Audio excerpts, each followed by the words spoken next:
안녕하세요. 저는 올해 41인 남성입니다. 저는 이혼을 하고 혼자서 아이를 키우고 있는 싱글 파파인데요.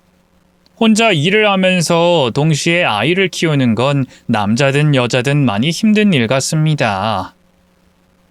하지만 그렇다고 제가 전부인과 이혼한 일에 대해서는 절대 후회하지 않아요. 후회를 해도 아내를 만났던 그 시간이 후회될 뿐이죠. 그렇게까지 아내를 미워하는 감정을 가지게 된 건 제 아내가 정말 못된 여자이기 때문입니다. 그런 여자라는 느낌이 왔을 때 하루라도 빨리 이혼하고 정리했어야 했는데 사람이 앞으로 어떤 미래와 결과가 있을지 모르니 계속해서 그 선택을 미루고 또 나아질 수 있을 거라는 헛된 생각을 붙잡고 있다가 결국 후회할 일을 만들게 됐네요. 오늘 제 사연은 두 번 다시 후회할 일을 만들지 말자는 다짐을 저 자신에게 보내는 메시지이기도 하고 동시에 여러분께서는 인연을 맺는데 신중하시면서 또 과감히 결단을 내릴 땐 내리시라는 조언을 제 실패한 경험으로 들려드리고자 보내게 됐습니다. 그러면 저와 제 아내 사이에 어떤 사건 사고가 있었는지 말씀해 드리도록 하죠. 제 아내와는 대학 시절 만나게 됐어요. 군 전역 후 복학해서 대학 생활에 적응하는 데 도움을 줬던 아내와 연애를 시작하게 됐고 서로 회사원이 되고 난 이후에도 연인 사이를 쭉 이어갔습니다. 그러다 서로 30 초반이 됐을 때 결혼을 약속하게 됐죠. 아내와 연애하는 동안 큰 다툼도 없었고 집안 형편에서 차이가 나긴 했지만 제가 아내보다 더 나은 회사에서 더 많은 연봉을 받고 있어서 금전적인 부분에서도 큰 문제가 없을 거라고 생각했죠. 그래서 결혼식을 올리고 결혼 생활하면서도 갈등을 빚을 일이 없을 거라고 생각했습니다. 하지만 생각지도 못한 부분에서 결혼식을 올리기도 전에 아내와 갈등을 겪게 됐죠. 바로 아내의 결벽증 때문이었어요. 아내에게 결벽증이 있다는 걸 몰랐던 것도 아니었지만 그 일이 있기 전까지는 문제가 된 적이 없었습니다. 저 역시 깔끔한 성격이라 아내와 잘 맞기도 했고 제 성격이 무던한 편이라 아내가 지적해도 그때그때 맞춰주면서 부딪힐 일이 없었거든요. 그래서 결혼해서도 문제가 없을 거라고 생각한 거였는데 저희 엄마에게 결혼 인사를 드리러 간 그날 아내의 그 결벽증 때문에 문제가 생기게 된 겁니다. 저희 엄마가 시골에서 농사를 지으며 살고 계셨는데 아내에겐 시골인 환경도 옛 시절 사람들이 사는 방식인 저희 엄마 모습도 받아들일 수 없었던 거죠. 그런 감정이야 사람마다 제각기 기준이 다르니 가족 간에도 생길 수 있다고 생각했어요. 그런데 문제는 속마음으로 가지고 있어야 할 생각을 입 밖으로 꺼냈다는 거였죠. 음식이 입에 안 맞아요? 아휴, 내가 승우한테 물어봐서 좋아한다는 음식으로만 차린다고 차렸는데 이런 게 아닌가 보네. 아휴, 미안해서 어쩌죠? 승우야, 우리 지금이라도 나가서 식당에서 밥 먹을까? 혜지 양이 멀리서 왔는데 나 때문에 밥도 제대로 못 떠서 어떡하니? 그런 거 아니에요. 올 때 제가 배고프다고 보채서 휴게소에 들렀다가 혜지도 옆에서 뭘 좀 먹었더니 배가 불러서 그런 것 같아요. 너무 신경 쓰지 마세요. 그래? 그럼 괜히 나 때문에 체하기라도 하면 어떡하니? 내가 소화되라고 매실청이나 수정과 좀 내오마. 처음엔 저도 아내가 왜 그러는지 몰랐습니다. 그렇다고 아내가 입이 짧다거나 까탈스럽다고 하면 아내 흉을 보는 것 같아 대충 핑곗거리를 만들어 둘러댔죠. 그리고 엄마가 잠시 자리를 비운 사이 아내에게 왜 그러냐고 물어봤어요. 왜 그래? 몸이 안 좋아? 아니면 음식이 입에 안 맞아? 여기 있는 음식들 전부 네가 좋아하는 거잖아. 체할 것 같은 거 아니면 많이 먹는 척이라도 해. 그래야 첫인상이 좋지. 내가 안 먹고 싶어서 안 먹겠어? 너무 더러워서 밥맛이 떨어지잖아.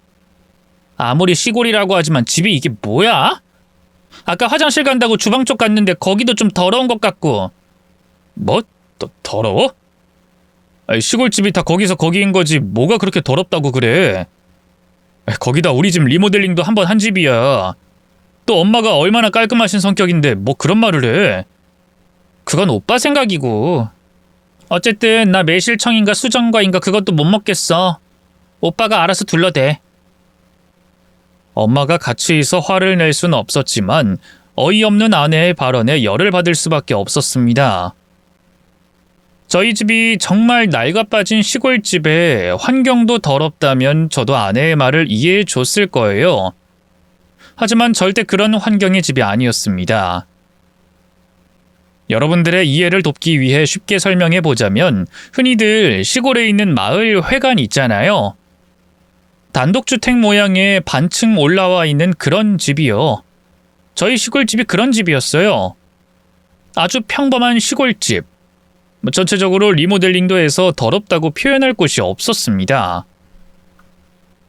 어쩔 수 없이 시골이다 보니 곤충이 꼬이고 주변에 있는 농가나 시골 냄새가 풍기긴 해도 그게 절대 더럽다고 표현할 정도는 아니었죠. 거기다 저희 엄만 정말 깔끔하신 성격이셨어요. 그런데도 더럽다고 표현하고 인사를 드리는 내내 불쾌하고 불결하다는 표정과 모습을 아내가 보이더라고요. 그래서 인사를 마치고 차에 올라타 아내가 보인 언행에 대해서 문제를 삼았습니다. 너 지금 뭐 하는 거야? 도대체 뭐가 더럽다는 건데? 아파트 아니고 시골에서 살면 다 더러워? 나 네가 본 환경보다 더 열악한 환경에서 자랐어. 그럼 난 엄청 더러운 놈이네? 오빠 자격지심 있어? 아까 전 일을 왜 또 꺼내? 아까? 밥상에서 보인 네 말 말고도 우리 집에 있는 내내 너한테서 보인 표정과 행동 때문이야. 너 결벽증 때문에 우리 집, 우리 엄마 더럽다고 생각하고 있잖아. 내 말이 틀려? 아니, 그래. 평생 그렇게 살아왔으니 그런 생각할 수 있어. 그래도 겉으로는 네 감정, 네 생각을 드러내지 말아야지. 그걸 그렇게 드러내? 우리 엄마가 말을 안 해서 그렇지 네가 그렇게 느끼는 걸 모르셨을 것 같아? 너 도대체 뭐 하는 짓이야? 앞으로 네 가족, 네 시어머니 될 분 앞에서 더럽게 느껴지니까 그랬던 거지.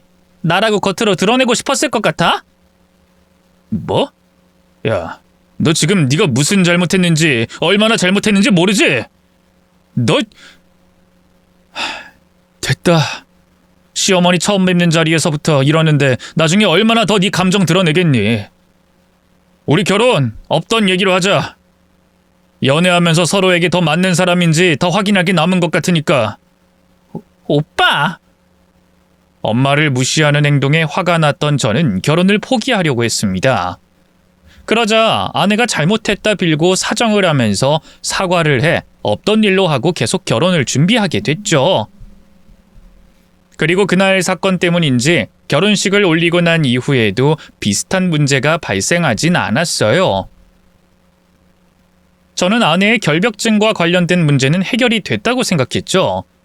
그러나 아내가 임신하게 되면서 다시 그 결벽증 문제가 수면 위로 올라왔습니다.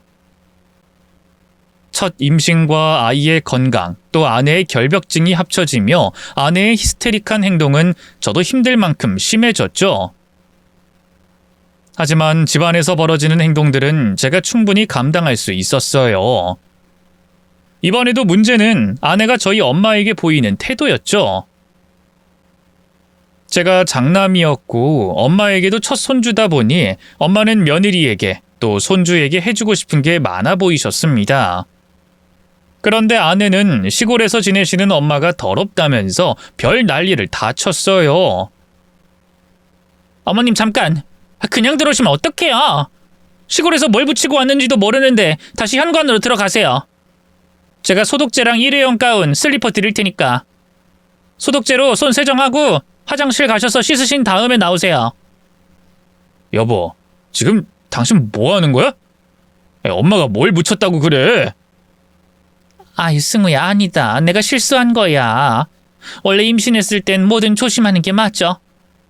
우리 혜지가 똑 부러져서 말을 아주 잘했네. 그럼 나 씻고 오마. 아내는 저희 엄마를 세균 취급했고 엄마가 며느리와 뱃속 아이를 생각해 사오시거나 직접 만들어 오신 선물은 오염된 물건과 음식 취급했어요. 그런 일이 여러 번 반복되다 보니 저도 순간 화가 나서 아내에게 문제를 삼으려고 했는데 그때 엄마가 절 말리며 참으라고 설득하셨죠.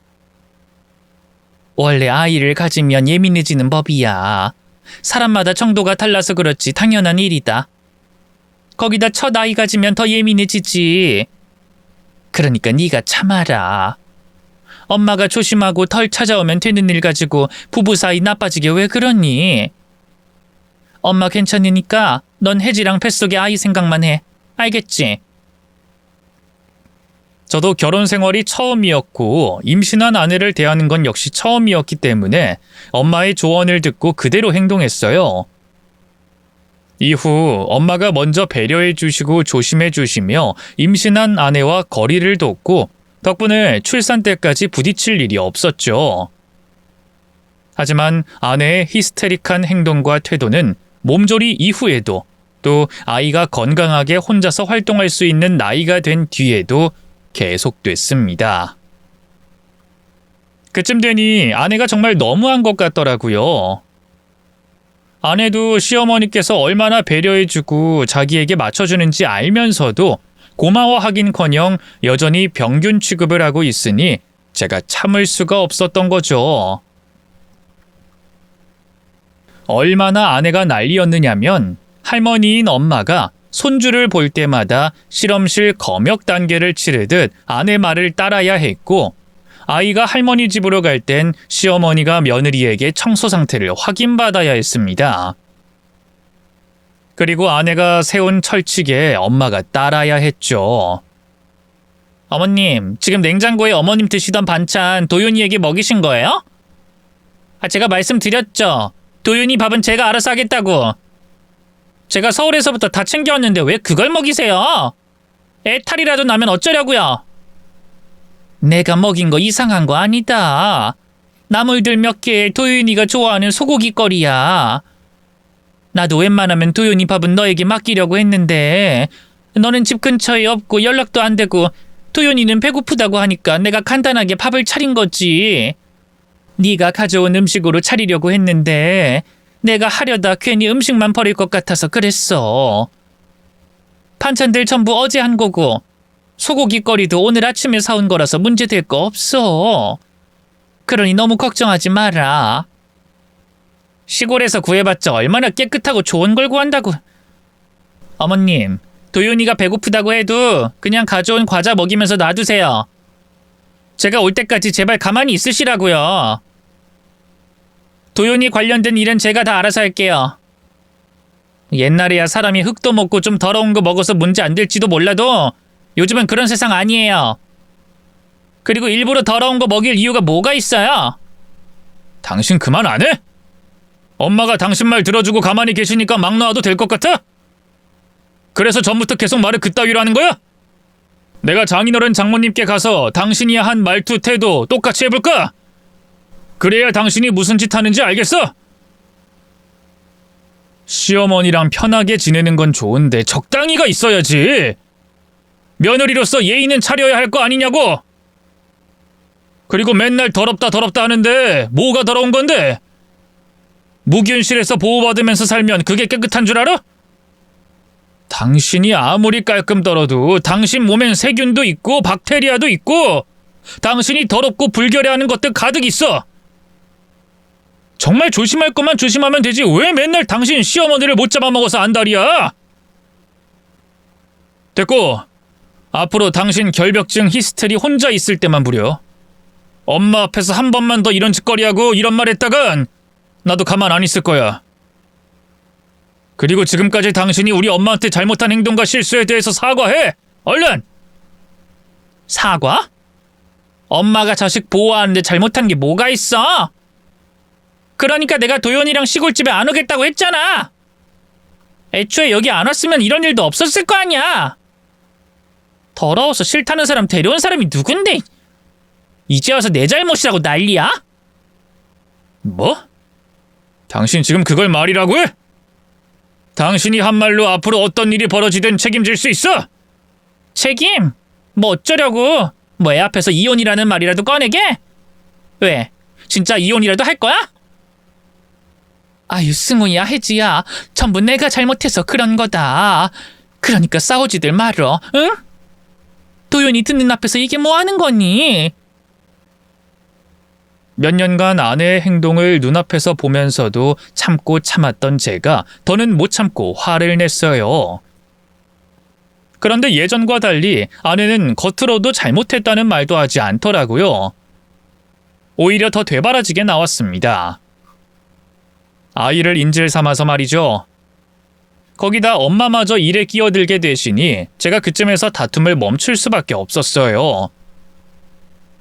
이후 집으로 올라가 감정을 진정시키고 따로 아내와 대화를 나눴지만 아내는 이번에도 자신이 잘못한 일이 없다고 사과하지 않겠다는 태도로 나왔죠.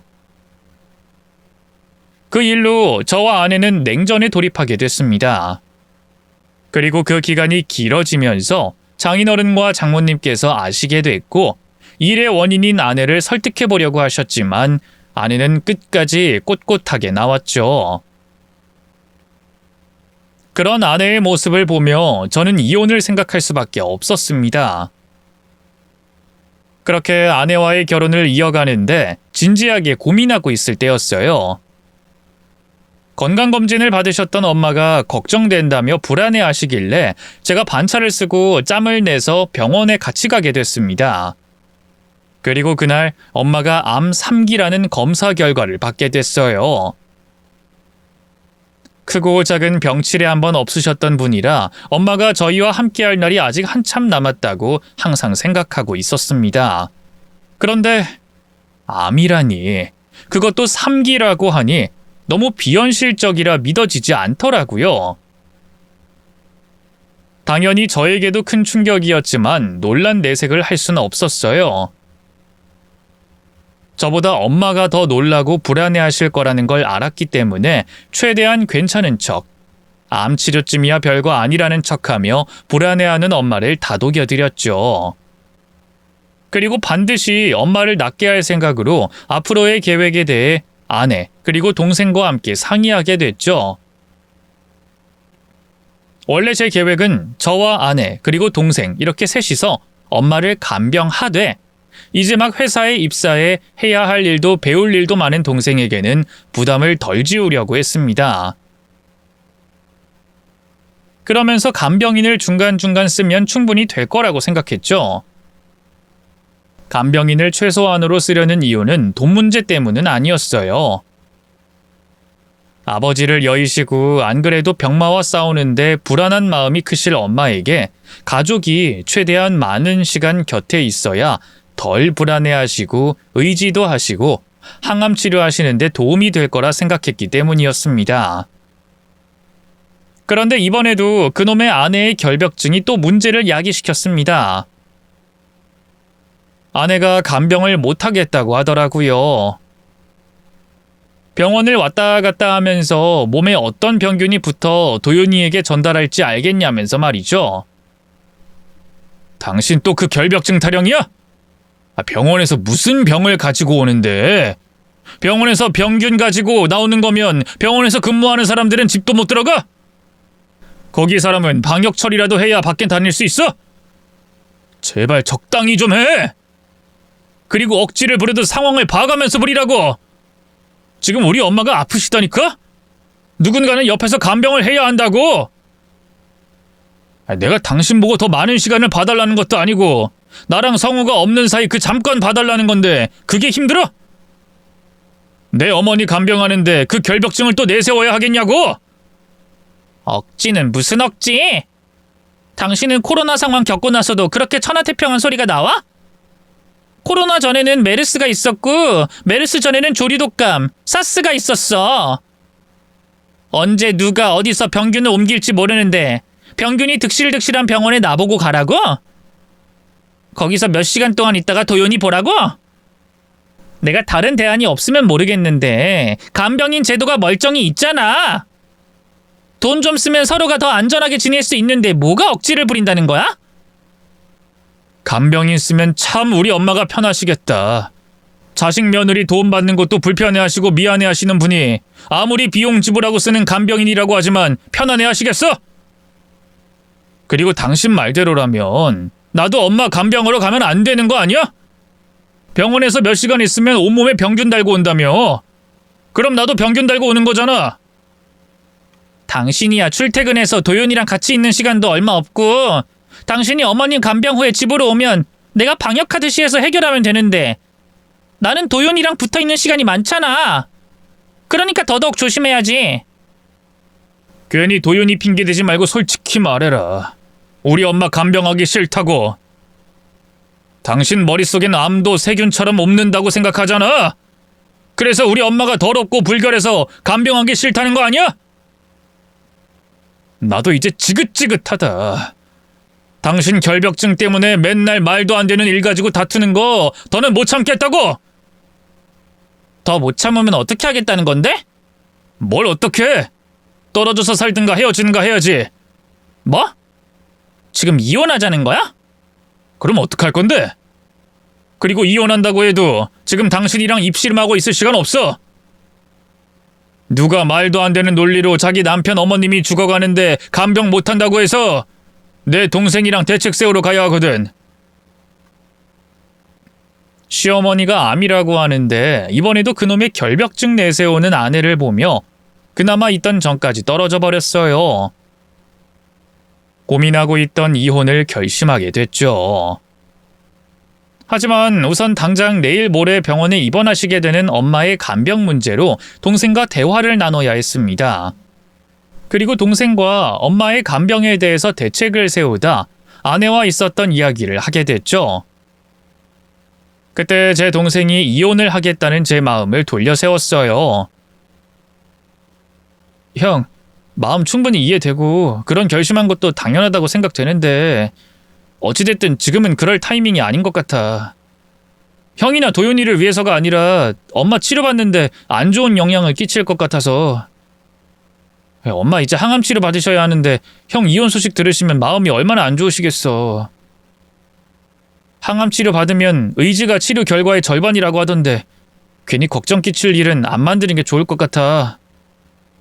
그러니까 화가 좀 나더라도 이혼은 나중에 생각하면 안 될까? 엄마 간병 관련해서는 내가 시간을 좀 더 내볼게.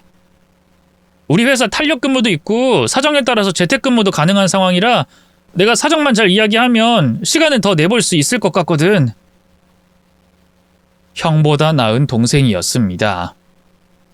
물론 이제까지 아내가 엄마에게 한 행동을 참다 폭발해 제가 제대로 된 판단을 내리지 못한 것도 있었지만 그래도 저보다 상황을 더 차분히 판단하고 더 적절한 선택을 알려준 동생이었죠. 그렇게 투병 중이신 엄마에게는 아내에 대한 핑계를 적당히 둘러대고 저와 동생 둘이서 간병을 도맡아 하게 됐습니다. 동생에게는 형으로서 미안했고 또 고마웠어요. 그런 감정들을 동생에게 느끼며 한 집에서 사는 아내에게는 더없이 큰 분노를 매일같이 느꼈고요. 하지만 겉으로 그 분노를 드러내진 않았습니다.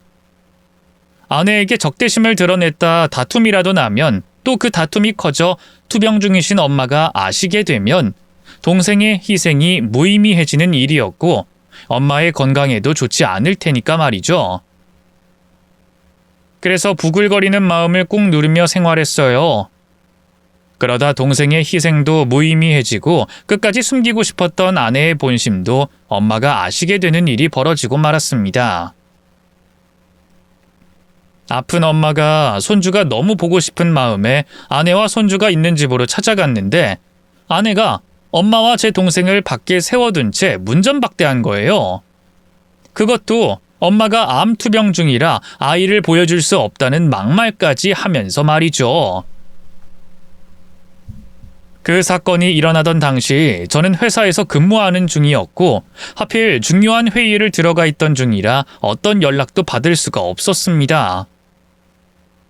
나중에 제 휴대폰에 수십 통 와 있는 동생의 부재중 전화와 문자를 보고 난 후에야 알게 됐죠. 성우야, 네가 보낸 문자 무슨 말이야? 엄마가 왜 우리 집으로 가? 그리고 네 형수가 뭐라고 했다고? 미안 형. 전부 내 잘못이야. 실은 엄마가 어제부터 계속 도윤이가 보고 싶다고 하시더라고. 그래서 오늘 형 보고 도윤이 데려오라고 말하겠다고 했는데 오늘 아침에 또 도윤이를 봐야겠다고 하시면서 고집을 부리시는 거야. 근데 형수한테 찾아가봤자 무슨 일이 있을지 뻔하니까 내가 계속해서 엄마를 말렸지. 근데도 끝까지 고집을 부리시더니 기어이 의사 선생님께 외출허가 받으신 거야. 아무리 말린다고 말려도 말려지지가 않아서 형한테 전화했는데 형이 전화를 받지 않더라고. 그래서 하는 수 없이 내가 엄마 모시고 형 집으로 같이 갔어. 무슨 일이 생겨도 내가 엄마 옆에 있는 게 나을 것 같아서.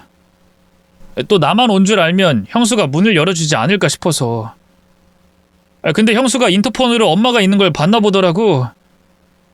처음엔 도윤이가 없다고 거짓말하면서 돌아가라고 하더니 나중에 도윤이 목소리가 집안에서 들리니까 인터폰으로 막말을 하더라고. 뭐? 막말? 무슨 막말? 네 형수가 뭐라고 했는데? 형도 대충 예상하는 그런 말들이지. 암 걸린 사람이 애를 만나면 어떻게 하자는 거냐, 뭐 애한테 무슨 일이라도 생기면 어쩔 거냐, 할머니가 돼서 손주 걱정은 하지 않냐 등등. 더 심한 말도 하길래 순간 나도 욱해서 엄마가 뒤에 있다는 것도 깜빡하고 형수한테 화를 냈고. 근데 어떻게 사람이 그럴 수가 있는지. 형수 끝까지 문 안 열어주더라. 그래서 그때 또 형한테 내가 전화했던 거야. 형수한테 전화해서 어떻게든 문 좀 열게 하라고. 미안하다 성우야. 네가 처음에 연락했을 때 받았어야 했는데. 나야 무슨 일이 있든 상관없지. 근데 엄마가 다 알게 돼서 어떻게 해야 될지 나도 모르겠어. 겉으론 덤덤하신 모습인데 속은 아니시겠지. 며느리한테 그런 막말을 들었는데 나도 엄마께 무슨 말을 어떻게 해야 할지 모르겠어. 이런 일이 생길 거라고 생각도 못했고, 설마 형수가 엄마 앞에서 그런 짓을 할지도 몰랐으니까. 내가 생각하기엔 일이 이렇게 됐어도 형수가 엄마한테 사과하면 좀 나을 것 같긴 한데 형수가 사과할지 모르겠고. 형이 형수 설득하든 혼을 내든 어떻게 해서 엄마께 사과하게 좀 만들어봐. 그래 성우야, 알겠다. 오늘 네 형수 때문에 고생 많았다. 나 퇴근하고 네 형수랑 얘기해본 다음 바로 병원으로 갈게. 내일 주말이니까 이틀 동안 푹 쉬고 오늘 일 풀어. 미안하다. 동생과 전화통화를 하는 내내 엄마와 동생에게 미안하고 부끄러워 죽는 줄 알았습니다. 그리고 속이 타버릴 것처럼 뜨겁더라고요. 아내에게 화가 나서 말이죠. 해도 진짜 너무하다 싶더라고요. 동생에게 얘기를 듣는 순간 아내가 제 앞에 있었다면 한 대, 아니 제 화가 풀릴 때까지 후려치고 싶을 정도였습니다. 제가 회사에 있어 퇴근 시간까지 붙잡혀 있는 걸 감사하게 생각할 정도였어요. 만약 그게 아니었다면 아내를 때려 가정폭력으로 경찰서에 잡혀갔을지도 몰랐으니까요. 그렇게 좀처럼 진정되지 않는 마음을 가지고 퇴근 시간만을 기다렸어요. 퇴근 시간이 되곤 동료 직원들에게 인사도 없이 곧바로 집으로 뛰어나갔고요. 집에 도착해서는 아무런 일도 없었다는 것처럼 태연하게 행동하는 아내에게 다짜고짜 화를 냈죠. 당신 뭐하는 사람이야? 아니, 사람이긴 해? 감정 있는 동물이 어떻게 그런 짓을 해? 당신 미친 거 아니냐고? 집에 들어오자마자 무슨 말 하는 거야? 내가 뭘 했다고? 뭐? 오늘 당신이 뭔 짓을 했는지 벌써 까먹은 거야? 우리 엄마 도연이 보고 싶은 마음에 아픈 몸 이끌고 휠체어까지 탄 채 직접 찾아오셨는데 문 밖에 세워놓고 막말했다면서? 사람이 어떻게 그런 짓을 해? 자식도 있는 사람이 어떻게 그런 짓을 하냐고? 막말은 무슨 막말? 내가 틀린 말 했어? 암 걸린 사람이 찾아와서 도연이 만지고 우리 집 여기저기에 병균, 세균 옮기다 애 잘못되면 어떡해? 그땐 어떡할 거냐고? 어머님이야 살 만큼 사셨지만 이제 막 태어나고 자라는 우리 도연이 잘못되면 안 되는 거잖아. 그래서 내가 현명하게 판단 내리고 만나지 못하게 한 것뿐이야. 그게 잘못이야? 그렇다고 내가 도윤이 어머님과 아예 못 만나게 하는 것도 아니잖아. 당신이 도윤이 병원에 데려가게 하잖아. 근데 왜 우리 집까지 쳐들어오시냐고? 뭐? 쳐들어와? 암 걸린 사람? 살 만큼 살아? 이 정신 나간 여자가 진짜 미쳤나? 당신 그게 며느리로서 내 아내로서 할 말이야? 애가 잘못돼. 당신 등신이야? 기본 상식도 없어? 암이 병균이야? 세균이야? 그게 옮긴다고 옮겨지는 거야? 세포가 다른 사람한테 전이가 되냐고, 이 정신 나간 여자야! 조심을 해도 우리 엄마가 더 조심해야 해. 면역이 약해지셔서 도윤이보다 병균, 세균에 더 약하신데 어디서 바보 등신 같은 소리를 하고 있어? 그리고 내가 도윤이 병원에 데려가는 것 가지고 되게 선심 쓰듯이 말하는데 할머니가 손주 보는 거 당연한 거야. 당신 허락 없이 도윤이 데려가는 거 당연한 거라고. 도윤이도 할머니 보고 싶다 그러는데 당신이 뭔데 선심 쓰듯이 말해? 그리고 당신 내가 도윤이 데려갈 때마다 협박하듯이 말하지? 뭐 세정제를 바르게 해라, 엄마랑 같이 밥 먹게 하지 마라, 뽀뽀도 하지 못하게 해라, 별별 조건은 다 걸고 나한테 그 약속 지켜지는지 안 지켜지는지 동영상 촬영까지 시켜놓고 뭐 대단한 선심 쓰듯이 말해? 당신은 말을 뭐 그렇게 해? 도윤이 아빠 맞아? 당신은 어떻게 아빠라는 사람이 도윤이가 병에 걸리든 어떻게 되든 좋겠다는 식으로 말할 수가 있어? 난 뭐든 조심하자 그런 거 아니야. 내가 낳은 아이 내가 알아서 조심하고 지키겠다는데 내가 뭘 그렇게 잘못했다는 거야? 내가 당신 같은 여자랑 결혼한 게 잘못이다. 맨 처음 네가 제정신 아니고 결벽증에 걸린 미친년이라는 걸 알게 된 순간 돌아서야 했어. 그때 사과하라고 할 게 아니라 너랑 끝을 냈어야 했었다고. 너 절대 용서 못해. 끝까지 반성 없는 아내를 보고 뒤집어버리고 싶었고 그 자리에서 이혼하겠다며 선언하고 싶었습니다. 그런데 그 말을 끝내 입 밖으로 꺼내지 못했어요. 말을 뱉으려고 한 순간 방에서 아들 도윤이가 나왔거든요. 겁에 질린 도윤이를 보고 나서야 횟가닥 돌았던 제 정신이 돌아왔고 부모의 싸움으로 불안해하는 아이를 보며 더 이상의 다투는 모습을 보여서는 안 되겠다고 생각했습니다. 그래서 도윤이를 달래며 아내와 대화는 그쯤 하는 걸로 했죠. 하지만 마음속으로는 아내와의 이혼을 굳혔어요. 앞으로 어떤 일이 있든 엄마가 어떻게 되든 간에 아내와는 반드시 이혼하겠다고, 또 아내가 그동안 저지른 행동에 대해선 절대 용서하지 않겠다고 다짐했죠. 그렇게 그날의 사건은 일단락되고 다시 전과 같은 생활이 반복되는 줄 알았는데 결국 일이 생기고야 말았습니다. 투병 중이시던 엄마께서 사건 다음 날부터 급격히 상태가 안 좋아지시더니 결국 사건 이후 3일째 되는 날 세상을 떠나시게 된 거죠. 그땐 엄마가 돌아가신 게 너무 충격적이고 슬퍼 급격히 안 좋아진 엄마의 건강 상태를 아내 탓이다, 누구 탓이다 생각할 겨를도 없었어요. 그저 슬펐고 죄송했고 또 한편으론 다행이라고 생각됐습니다. 더 이상은 고통 없는 곳에서 편히 지내실 거라는 생각에 말이죠. 그리고 엄마가 조금이라도 더 마음 편히 세상을 떠나실 수 있도록 정성스럽게 장례를 치러드리고 싶었습니다. 그런데 그때 제 곁에 있던 동생이 웬 봉투 한 장을 제게 건네더라고요. 저는 당연히 동생에게 그 봉투의 정체가 무엇인지 물어보게 됐죠. 성우야, 이게 뭔데? 왜 지금 이걸 나한테 건네는 건데? 엄마가 전부터 내게 맡겼던 봉투야.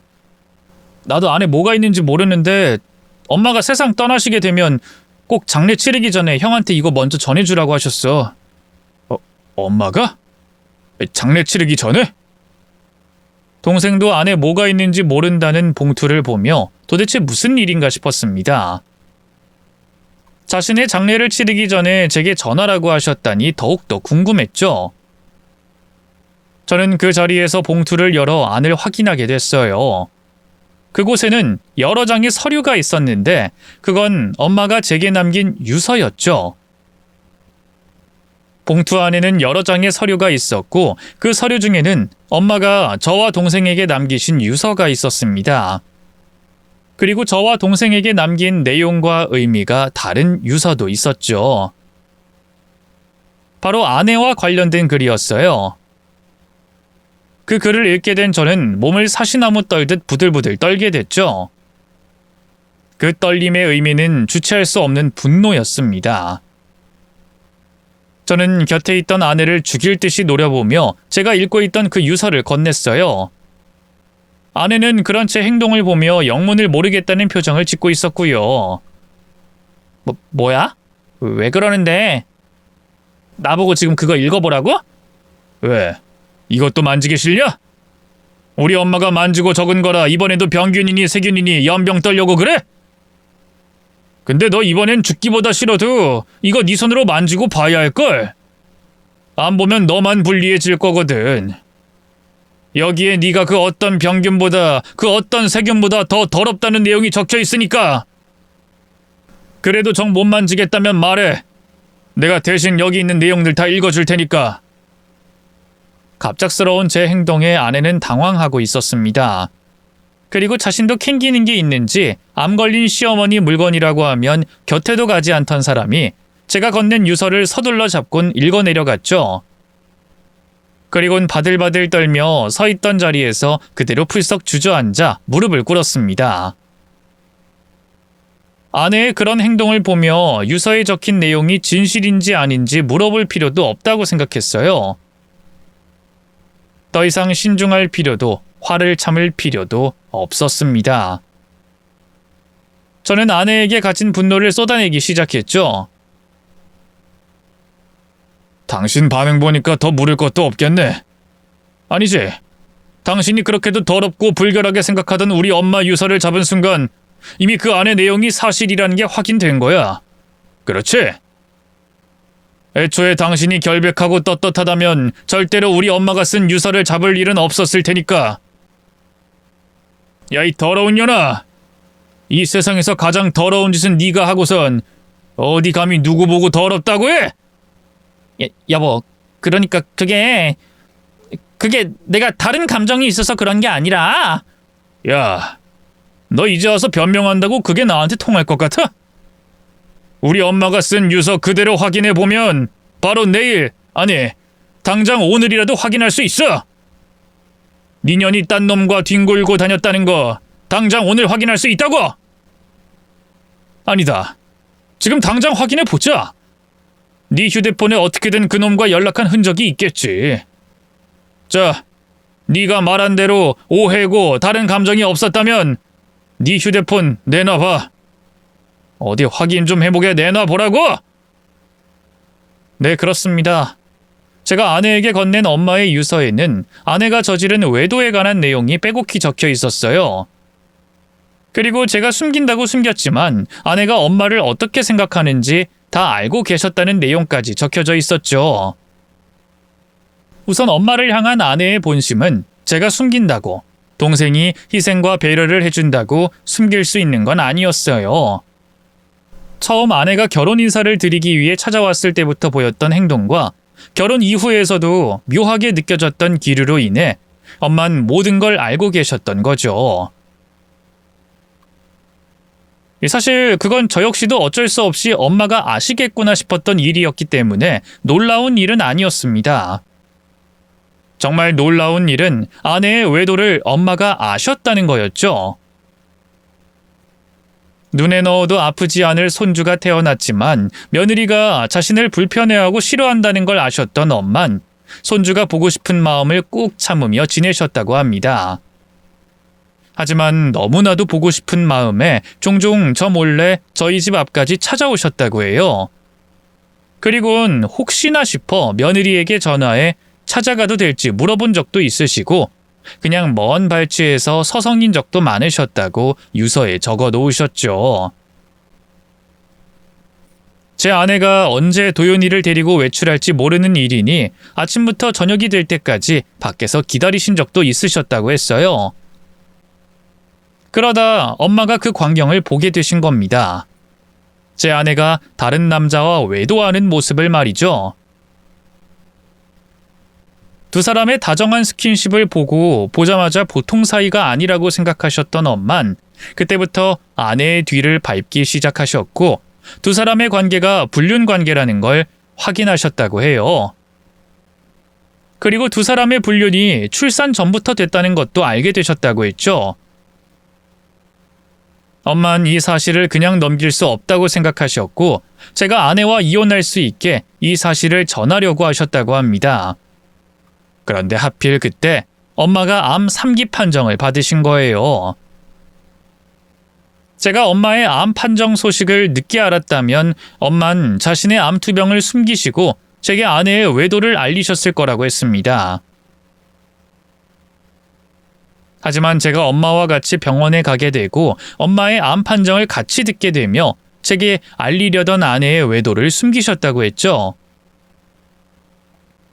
자신의 암 선고로 인해 안 그래도 힘들 자식이 아내의 외도까지 알게 되면 심적으로 많이 힘들어할 거라고 생각하신 겁니다. 저를 위해 어쩔 수 없이 사실을 숨기시게 된 거죠. 대신 엄만 다른 계획을 세우셨어요. 자신이 세상을 떠난 뒤에 모든 걸 밝힐 계획을 암 투병 중에 세우신 거죠. 그 유서가 바로 그 계획의 시작이었습니다. 유서에는 아내의 외도 사실과 함께 불륜 증거를 확보할 수 있게 조치해 놓으셨다는 엄마의 글이 적혀져 있었어요. 제3자가 아닌 제가 직접 아내의 증거를 확보해 이혼 소송에서 확실히 승소할 수 있도록 엄마가 준비를 해놓으신 거죠. 그리고 봉투 안에는 저와 동생에게 남긴 유서, 아내의 외도 사실을 밝히는 유서 말고도 한 장의 서류가 더 있었습니다. 그건 역시 엄마가 준비하신 서류였는데 아내의 외도를 밝히는 유서를 읽는 내내 제 머릿속을 떠나지 않고 불안하게 만들었던 그 불안감을 한 번에 지워주는 서류였어요. 바로 저와 도윤이의 유전자 검사 결과였죠. 엄만 며느리의 외도가 출산 전부터 이어져 오고 있었다는 걸 아시곤 가장 불안했던 게 저와 도윤이의 친자 일치 여부였다고 합니다. 엄마가 돌아가신 뒤 아내가 불륜을 저질러 왔다는 걸 알게 된 상황에서 내 아이가 아니라고 의심해 본 적 없는 도윤이마저 불륜 관계에서 생긴 아이라면 제가 감당하기 힘든 충격을 받을 거라고 생각하셨던 거죠. 그래서 도윤이가 친자든 아니든 제가 받을 충격에 대해 미리 조치를 취해야 한다고 생각하셔서 저와 도윤이의 친자 검사를 의뢰하셨던 겁니다. 그런데 정말 다행히 도윤이가 제 친자라는 검사 결과를 받게 됐던 거고요. 천만다행인 사실에 엄마는 한시름 놓으셨고 제가 아내와 이혼할 수 있게 준비를 미리 해주신 다음 떠나신 거였어요. 돌아가실 때까지 제게 마음의 짐을 지지 않게 해주시면서 말이죠. 그런 엄마의 마음을 유서를 통해 충분히 알 수 있었기 때문에 더 죄송했고 더 가슴 아팠습니다. 그래서 아내에게 더욱더 분노했어요. 왜 입을 꾹 닫고 있어? 내가 무슨 말 할 때마다 한 번도 쉬지 않고 떠들던 그 주둥아리가 왜 쉬고 있냐고! 미친년. 사람들 앞에서는 깨끗한 척 깔끔한 척 별지랄을 다 하더니 뒤에선 그 누구보다 더럽게 행동하고 있었냐? 그러면서 뭐? 도윤이가 어떻게 되면 어찌? 야 이 미친년아. 네가 도윤이 옆에 있는 게 더 큰일 날 일이야. 어디서 누구랑 뒹굴었는지 알고 도윤이 곁에 있어. 어떤 놈한테 어떤 병균 가져왔는지 모르는 년이 누구를 손가락질해? 감히 우리 엄마 현관 밖에 세워놓고 막말을 하냐고? 여보, 제발 진정 좀 해. 내가 잘못했어. 어머님께 내가 한 짓도 잘못했고 내가 당신 말고 딴 남자 만난 것도 잘못했어. 내가 지금 당장 그 사람이랑 관계 끝낼게. 나 그 사람한테 다른 감정은 없었어. 그냥 육체적인 목적만 있었지 다른 감정은 없었다고. 그리고 솔직히 중간에 관계를 끊는 게 어려워서 계속 만나고 있었던 거야. 그 사람을 좋아하거나 사랑한 건 아니야. 넌 결벽증만이 문제가 아니었구나. 그냥 네 머리통 자체가 잘못된 거였어. 그러니까 지금도 말 같지도 않은 헛소리나 짓거리지.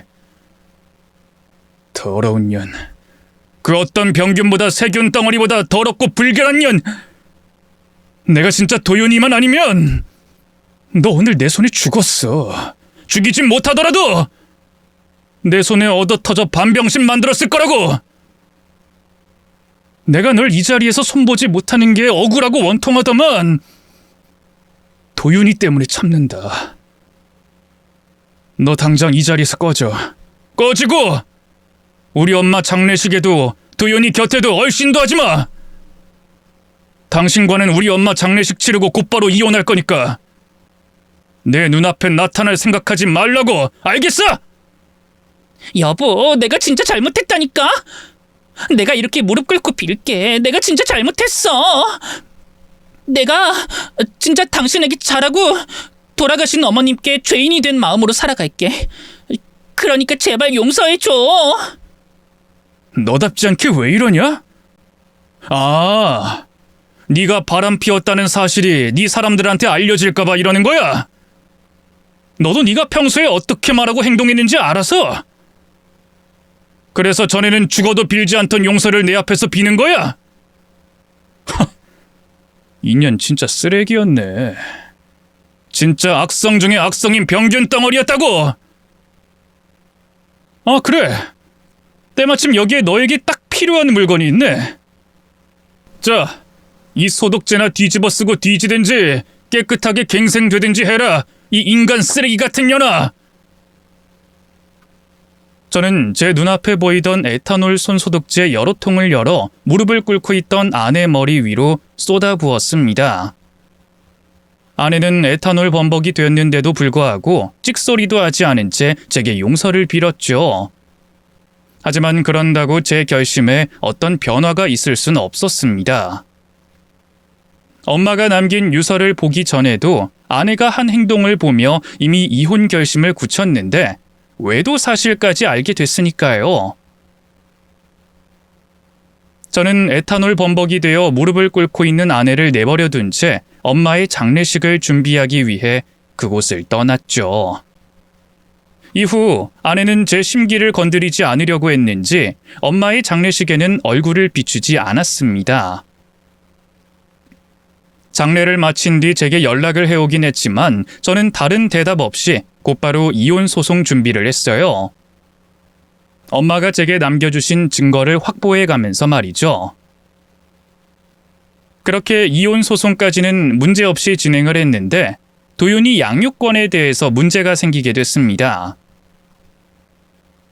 아내에게 이혼의 원인이 있다고 한들 제가 양육권을 가져오는데 큰 영향을 미치진 못했거든요. 양육권의 경우 여러 부분을 평가하여 더 나은 양육자에게 권리를 부여하는데 아내와 저 사이엔 경제적인 부분에서는 큰 차이가 없었습니다.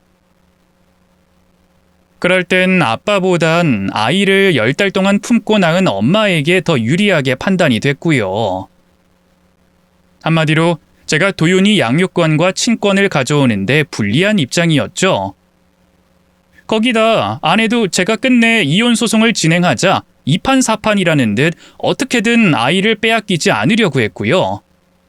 그런데 그때 장인어른과 장모님께서 제게 도움을 주셨습니다. 딸을 압박해 양육권과 친권을 포기하게끔 해주신 거죠. 장인어른, 어쩐 일로 전화를... 저 소송 전에 연락 못 드린 점, 그리고 이런 모습 보여드린 점 정말 죄송합니다. 저도 어떻게든 잘 사는 모습 보여드리고 싶었는데 자네가 왜 내게 죄송하다는 말을 하나? 사과를 해도 자식 교육 제대로 못한 채 시집 보낸 우리가 해야지. 무슨 일이 있었는지 다 알고 있네. 그리고 누구보다 정신없고 머리 아플 사람이 자네라는 것도 알고. 그러니 우리 신경 쓰지 말게. 내가 자네에게 오늘 연락한 건 자네에게 그런 얘기 듣고자 한 것도 아니고 자네 불편하게 만들 생각해서 한 것도 아니네.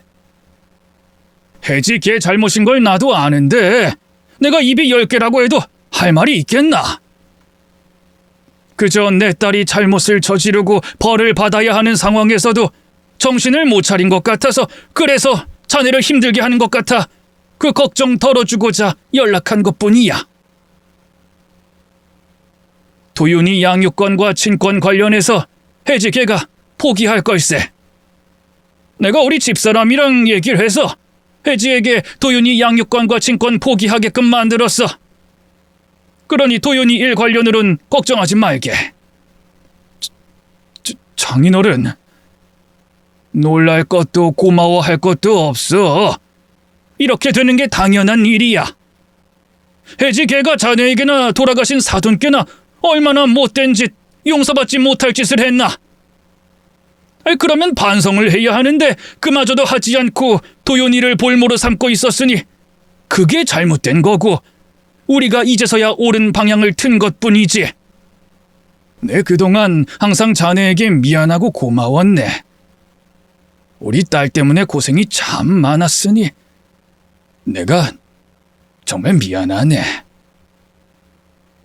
그러니 내 딸과 이혼하고 꼭 행복하게 잘 살게. 내 딸녀는 내가 때려서라도 평생 반성하게 만들겠으니. 그럼 전화 이만 끊겠네. 장인어른과 장모님 입장에서는 갑작스러운 사위와 딸의 이혼 소송이 날벼락 같으셨을 거고, 이왕이면 곁에 손주를 두고 싶으셨을 겁니다. 그런데도 한쪽으로 기울여지지 않고 객관적으로 판단해 주시고는 아내에게 도윤이를 포기하게끔 해주셨던 거죠. 아내 일과는 별개로 정말 감사한 분들이었어요. 만약 그분들이 계시지 않았다면 아내와 한 결혼 생활 몇 년 동안 더 많은 갈등과 다툼이 있었을 거라고 생각이 들더군요. 어쨌든 두 분의 도움 덕분에 도윤이의 양육권과 친권을 가져올 수 있었고, 무사히 이혼도 마칠 수 있었습니다. 아내는 저와 하게 된 이혼 소송으로 인해 외도 사실이 주변 사람들에게 밝혀져 수근거림과 손가락질을 받게 됐고, 사람들도 떨어져 나가게 됐죠. 이제 와서 아내가 어떻게 됐든 간에 저와는 상관없는 일이지만 말이죠. 또 아내가 불행해진다고 제가 더 행복해지거나 제 후회가 사라지는 것도 아니고요. 지금 도윤이와 함께하는 삶이 충분히 행복하고 만족스럽지만, 만약 시간을 되돌릴 수 있다면 아내를 만나기 전으로 돌아갔을 것 같아요.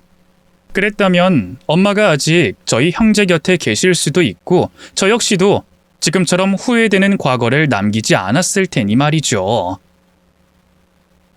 요즘 세상에 이혼이 손가락질 받을 일도 큰 흠집도 아니라곤 하지만, 이혼을 겪는 사람은 특히 이혼 소송에서 피해자인 경우 자기 자신에게 또 가족에게 큰 상처를 남길 수 있다는 걸 아셨으면 합니다. 그러니 결혼을 결정하는 데 있어서 신중하게 선택하셨으면 좋겠네요. 그럼 저는 제 이야기를 다 마쳤으니 이만 돌아가 보도록 하겠습니다. 제 사연 읽어주셔서 감사하고요. 따뜻해지는 날씨, 가족분들과 지인분들과 가까운 곳이라도 나들이 나가시며 즐거운 시간 보내시길 바라겠습니다. 모두 안녕히 계세요.